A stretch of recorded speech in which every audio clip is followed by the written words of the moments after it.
Hello, I'm Dr. Terry Warren, and I want to welcome you to the show Wisdom and Knowledge. I'm your host, and today I am so very excited because today we have an incredible guest. His name is Pearry Teo. He is the founder and the director and the producer and the CEO of Bible VR. And Pearry, welcome to the show. Good afternoon, Terry. And you know, what I'm excited about is, I come from a media background. And I've always seen the kind of things the world has done. And then I see what the church puts out, and it's almost an embarrassment. And the church is like 10 years behind the world and everything that's going on. And we're hearing all this stuff about virtual reality and 3D, but nobody ever talks about it in the church world. It's only in the secular world or the world in real entertainment as opposed to the church. And the reason I'm so excited about you coming today is because you have changed that. You have breached that gap. You have brought into the church virtual reality. You are going to change the way that our children look at Bible verses and studies and the stories that went on in the Bible. You're going to change. It's going to be a paradigm shift in the way that the Bible is presented.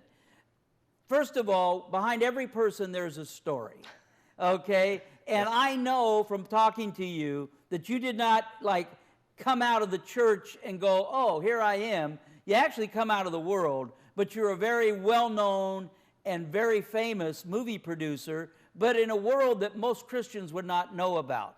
So tell us about yourself, tell us a little bit about your story, and a little bit about your history, Pearry.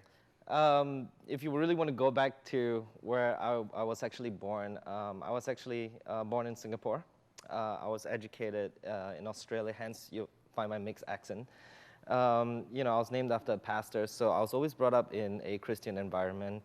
I understood what was it like growing up in a very, very strict non-denominational church. So that, obviously after going to Singapore and serving in the military in Singapore, coming to Los Angeles to pursue a career in filmmaking, I quickly found myself, pulled into this secular world, if you want to call it the secular world of Hollywood, where films are made and fame and money is made based on predominantly what yells the loudest. And unfortunately, in my case, and in the period that I entered Los Angeles and in Hollywood, horror was the thing to go. So for almost about 15 years, I've been making horror films, and and some of them are pretty gory and pretty horrific in nature. But and my son, he was born about 13 years ago, and so for 10 years, as I saw my son, and as he grew up, when he started becoming a toddler, I knew that I wanted him to grow up just like me, to grow up to be a Christian. But that was really tough, especially what I'm doing, and furthermore, what I'm doing, he can't see any of this, any of what I'm doing, and that's horrible. So it became my journey to try to, the minute my son was born, to try and change that. And that was almost 13 years ago, 12 years ago, and it was really, really tough because people associated me in one way. People associated me with the guy who can scare people, the guy who can do this and do that. And that was really tough for me. So I was always looking for change, but I knew somehow deep down inside my heart that change wouldn't come. And my biggest mistake was that I never prayed for the change. Now, if I had prayed for the change 10 years ago, things might have been different. So, but finally, better late than never, right? 10 years later, I finally said, I need a way out. I need something to get out. I want my son to be brought up in the same environment as I have. I want him to be a good Christian. And if I can, I was even prepared to find another job outside the media. And right after I prayed, I got a phone call from a friend of mine, say, "Hey, Pearry, there's this new technology, and it's going to be great for horror, and you need to come see it." And of course, the first thing was like, wow, that's the first answer to my prayers, another horror project. So I went over to my friend's studio, and here we are in this virtual reality studio. And he's making, they were experimenting with this, and they were asking for my help. And I put it on for the first time, and that was when I said, God did answer my prayers. This technology isn't used to scare people. It is used to change the world. So I started looking up and to see if anybody had done it, and nobody had.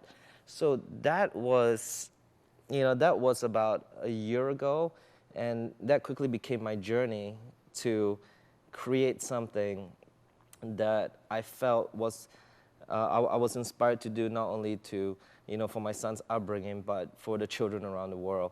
And since then, I've never looked back. So tell me how virtual reality is created or utilized and would be utilized in a Bible story. Give us an example. I think a lot of people right now, their exposure to Bible stories right now predominantly is reading the Bible. There are definitely several films out there, probably some CDs or something like that. But virtual reality has the ability to not only allow you to watch Bible stories or see things that happen in the Bible, but they allow you to live in it. And the living in it part was very important to me.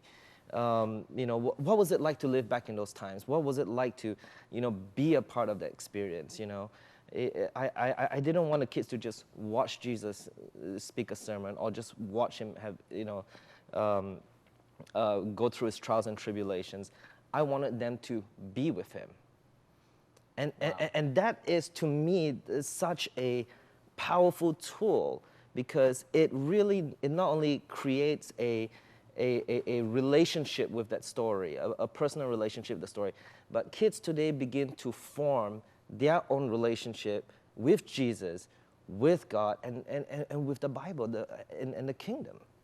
Well, I know that we live in a generation today where children, I was in a restaurant the other day, and I was just totally amazed. There was 2 parents and 2 children, and I noticed that they never spoke to one another. They were all on their cell phones. And I noticed that 6-year-olds have cell phones, 8-year-olds have cell phones, and they actually, this is the world that they're in. And, I believe that we need to keep up with technology. I believe that God allowed this technology to be out there so we can use it. And, I can see how you could, create an interest in a child wanting to know more about Jesus by actually being in an experience where Jesus is. Tell us a little bit about how actually what you have works. Okay. Demonstrate, if you would, what a person would do. Again, it's like you said before, kids today are doing this. That's where the real estate for people's eyes are and their attention these days. And and we're fighting it. We're fighting it in the church. Sometimes you even see parents just trying to make their kids keep quiet in church. They'll pull up maybe even like a Bible game or something like that. But their eyes are all glued to this device or an iPad or anything like that. So my response to that, and to provide a tool for the church, is to say, rather than take this away from them, let's go in here and let's give something even more special to them, and give them an experience that they'll never forget. So it starts again with this phone. You're basically pulling up the app just like you do with every phone. And once you launch the app, you select the experience that you want. And with a headset that you can buy anywhere. These headsets are available all over at Amazon. They go from as cheap as $4 to maybe as expensive as $70. Last I checked, these ones, the nice high-end ones with the stereo headphones, they're going for $49 only. And so if you can choose your own headset that you want, and with the phone, by launching the app, you just slide it in here, and you're looking into it, And once you're inside that experience, you can look a full 360 degrees, left, right, up, and down. And the experience we create, for example, if it's like Gospels VR, you have, people actually, actors, real life sets, real animals, that they're all around you. The Bible is happening all around you. So each time you're putting it on, it's a different experience. You're looking at different things each time. And you're learning things, you're discovering new things. And to me, that's a great way for kids, but also a great way for adults, because within our app, we also have a travel segment where people can actually tour the Holy Land, and they can see what Israel's like, where Jesus was born, where Mary, where Mary was believed to have met Gabriel. It was very intense to see Golgotha, where Jesus was crucified. I hope that experience doesn't scare too many people. But a lot of people do want to go to Israel, but they never get a chance to, and it's not cheap. And with all the civil unrest that's going on over there, we thought, let's bring Israel to people instead. So it actually captures the sites. Yes. For example, Gethsemane. It captures different locations throughout Israel that Jesus would have been. Yes. The typical things that when you go on a Holy Land tour, you experience, only you're experiencing them close up. And rather than it just being like a television program where it's showing the sites, you actually feel like you're at that site, or you are at that site. You are at that site. Again, you really are there. Nobody's telling you what to look for. It's your choice of where to look. I think what's really interesting about, we wanted to take it one step further and not just say, hey, you can travel the Holy Land virtual reality. We took extra steps and care to get the right permits, because one of the things, and a lot of people who have been to Israel knows that when they go there, that everywhere is packed with a mob. Everybody's crowding around. And when people are going there, it's really just for a chance to be near something, but to appreciate all the architecture, the history behind the Gospels, the Bible, who built what, how was it restored, what war caused this to go up and new things to be built, those are not really appreciated, by people that much. So special permits were taken to actually clear the area so people can get a good look in virtual reality, like without the crowds, what it actually is. And that to me is much more powerful, because I think that sometimes people forget the long history that we have. Christianity, where it came from, how it evolved through these ages. I'm not even talking about people in the sky anymore. This all happened. And I think that that's also a really powerful thing, because you have children in the secular world who are going to school, and this kids from coming from atheist parents or something. It's like everything is not true. Everything is blah blah blah blah blah, and they hear it. They hear it constantly in school. People telling it it's not true. You can't possibly believe in this. It's this. This is all written by blah blah blah, and they get told this on a regular basis in school. And this is why when kids grow up nowadays, just like my son, he's hearing those same things. But now, virtual reality provides not only proof, but to create that relationship with people in the Holy Land of Israel, gospel stories, worship rooms, and to provide a tool not only for people, churches, and everybody to realize that this all happened. And through these tools, how they can further enhance their own personal relationship with God. Because we have to understand that God created all of us equal. Sometimes we mistake that our relationship with God is being taught to do it one way. But in reality, while God loves us all the same, our experience and our connection with Him are all unique. That's what makes us special. That's why He made us all different. And I think that with virtual reality, it helps people to understand a little bit more about that connection and grow together with their church, with Now the tour they're not just going there. There's actually a tour guide that's extremely knowledgeable about the holy sites, explaining it to them, right? Yes. Also, please tell me what the worship room is.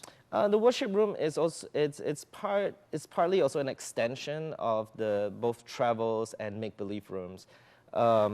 You know, for example, you know, people might not want to hear the tour guide walking around. They might just want to appreciate the architecture by themselves. Well, we provide that same experience in the worship rooms. Worship rooms, we also have created make-believe little private sanctuaries. Like we created a whole room and decorated just like the Garden of Eden.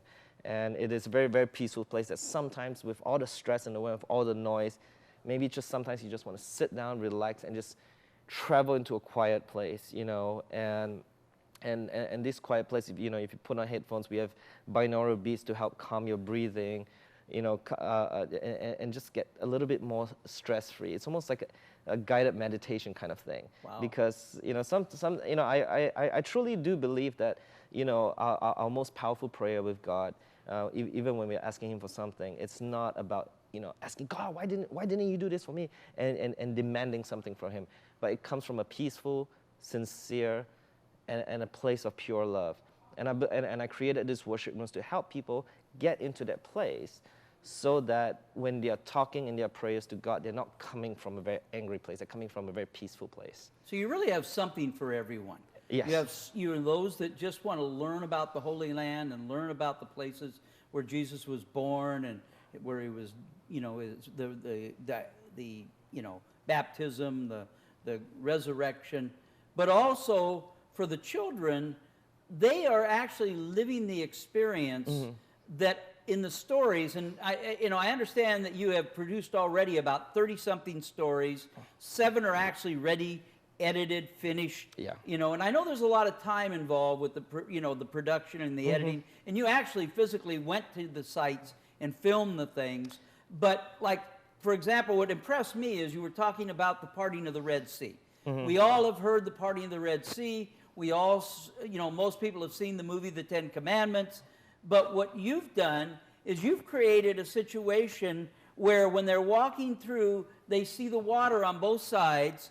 Yep. But what's really interesting is if they turn around and look behind them, because it's all 360, Yep. if they turn around and look behind them, they'll see the Egyptian army chasing them. That's right. So they'll actually be and feel like they're involved in that actual event. What was actually happening? Yeah, there is definitely you know, we experiment with certain events, and there are reasons why we are choosing to release it much later.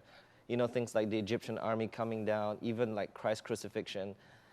I think virtual reality is so intense that I think when you look at something, when you are in that place, everything is magnified by 10 times. It's not like watching a movie. We're so desensitized with watching movies. You know, virtual reality is completely different. And we are holding back on the more intense emotional ones until people get a little bit more used to the content and more used to virtual reality before we start putting out the, you know, the more crazy things. Because importantly, right now, the gospels, the stories we create, the sets, the costumes, they were all chosen with bright colors and all that. We want it to be fun for the kids. Because I think, you know, now if you ask the majority of, you know, kids probably from 10 to 13, they will say, like, you know, church can be boring, church can be this. And so I want to introduce the fun back, you know. And although that, yes, you know, sometimes I look at something and go, you know, technically this happened and technically that happened, or, you know, they don't wear this colorful clothes, or, you know, they don't have those kind of fruits back then.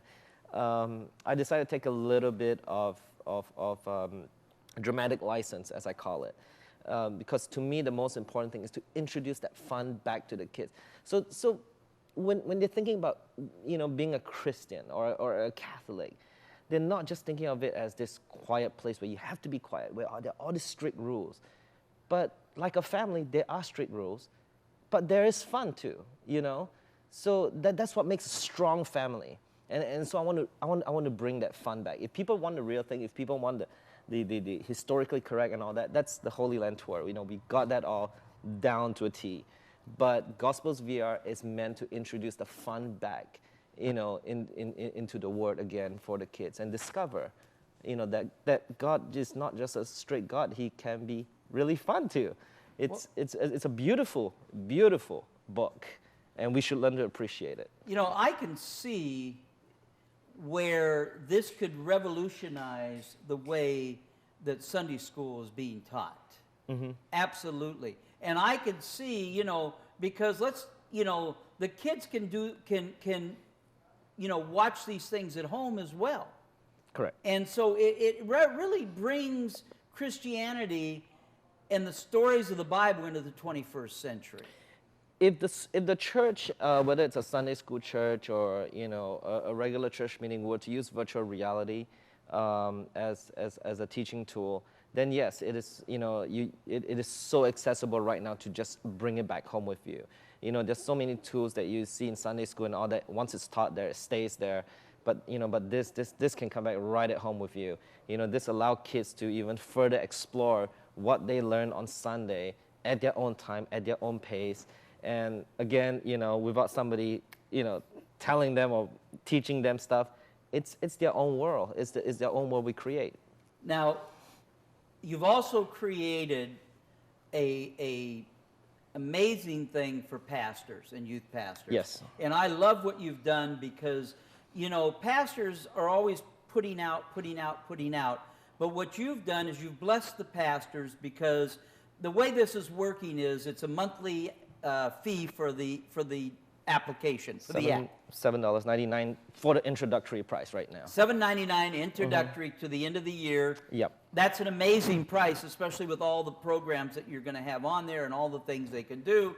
But what you've done is you're giving it to pastors as a free lifetime membership. Correct.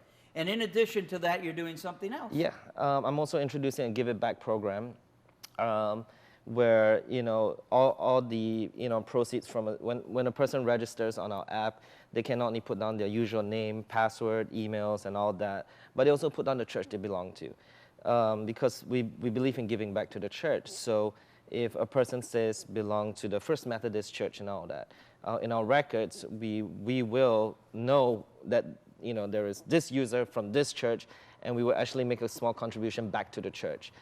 We believe that it is my goal and my vision to see the kingdom being brought up again, and there's no better way to do it than to give it back, to the people, like you said, who are always giving and giving and giving. So I think now's my time. Now's my time to give.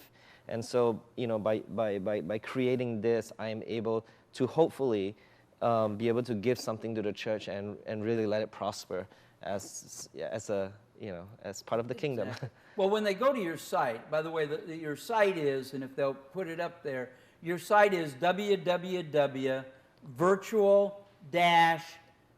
It's I'm sorry. Yes. We have many. www.bible-vr.com.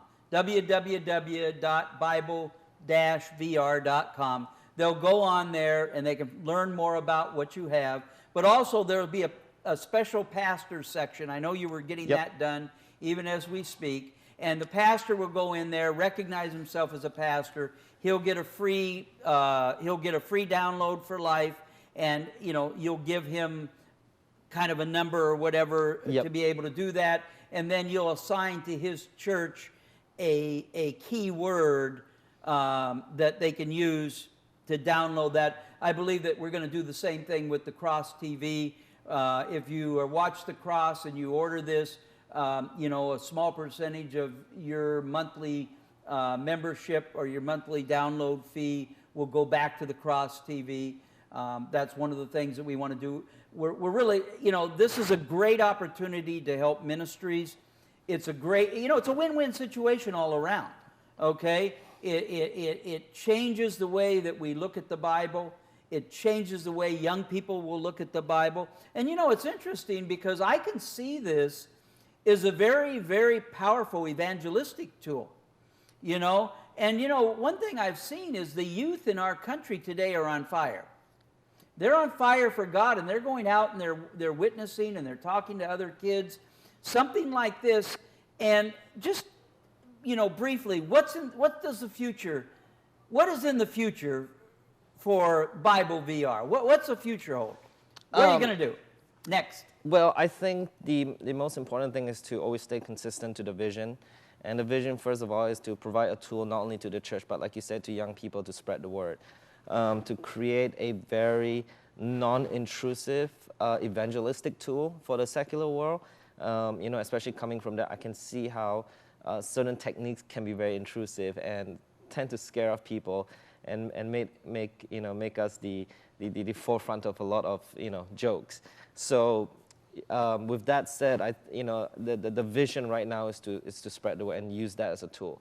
And I think that I will always continue to see it that way, 5 to 10 years down, as we begin to add more features, as we begin to, like right now, we are we're finishing up on adding a free Bible inside the app.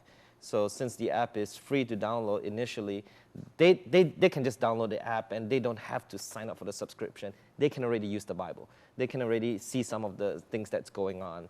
And so with all that said, I think that, maintaining that clear vision, that whatever happens, whatever criticisms I get, the important thing is that it is a tool to spread the word and Amen. Nothing else. By the way, I know that you're currently they have to go to one of these, Best Buy or somebody and buy a headset. Yeah. But I know that you're currently working on having a headset custom made for you that you'll offer to the people, and Yes. it'll be the same kind of quality headset that they would get for normally $50. They'll be able to get for maybe 20, Yeah. and that'll be part of the package as well. Yeah. But for now, and I know we're almost out of time, I want to thank you for coming today.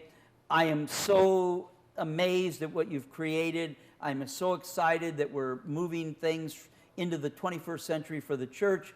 Go on his website, learn more about it. It's www.bible-vr.com. Sign up today. Pastors, go get your free membership and then encourage your members to use this, and it will be a blessing to you and it will be a blessing to your members. And until next time, thank you for tuning in to Wisdom and Knowledge. I'm your host, Dr. Terry Warren. Our guest today was Pearry Teo, executive producer and creator of Bible VR. Thank you, Pearry, for being with us. And until next time, be blessed. And you know what? I believe that in this last day, God is downpouring into people multi-billion-dollar ideas, brilliant new inventions, technologies, and we just need to be obedient like Pearry was to step forward by faith and do it. Thank you for joining us, Pearry. Thank you for having me.